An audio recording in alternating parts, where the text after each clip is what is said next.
Sa Noche Buena spread ng bawat tahanan kapag may spaghetti, dapat may kapartner yan na barbecue.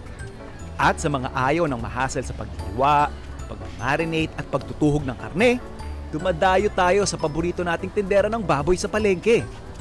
Sa mga tubong Pasay, malamang isa kayo sa mga suki ni na Mami Susan at Mami Doray, ang kilalang barbecue queens ng Pasay City Public Market. Ma'am Susan, ilang taon na po kayong nagnenegosyo sa pagbabarbecue? Siguro mahigit na mga 25 years.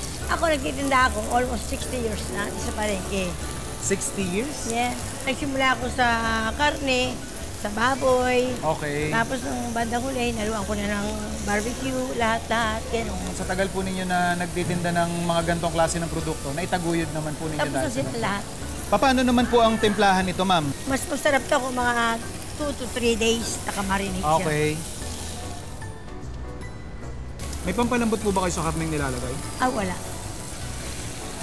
Wala kami ginagamit na pampalambot yan. Walang meat tenderizer pero ang lambot. Tsaka talagang fresh yan. From one reyna ng barbecue sa Pasay to another, kasama natin si Ma'am Danica. Ma'am Danica, kayo po ang representative ng isa pang original na reyna. Mami Doray po. Si Mami Doray, mas nauna ng kaunti kay Ma'am Susan.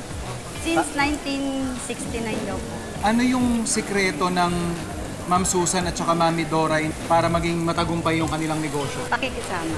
Pakikisama. Siyempre, kailangan makikisama ka rin sa akin. Pakikisama po ba yan sa customer o ultimo Pakikisama sa sa empleyado? customer, kahit sa empleyado, kahit sa mga kasama niyo po rito sa palengke. Maging tapat sila sa customer.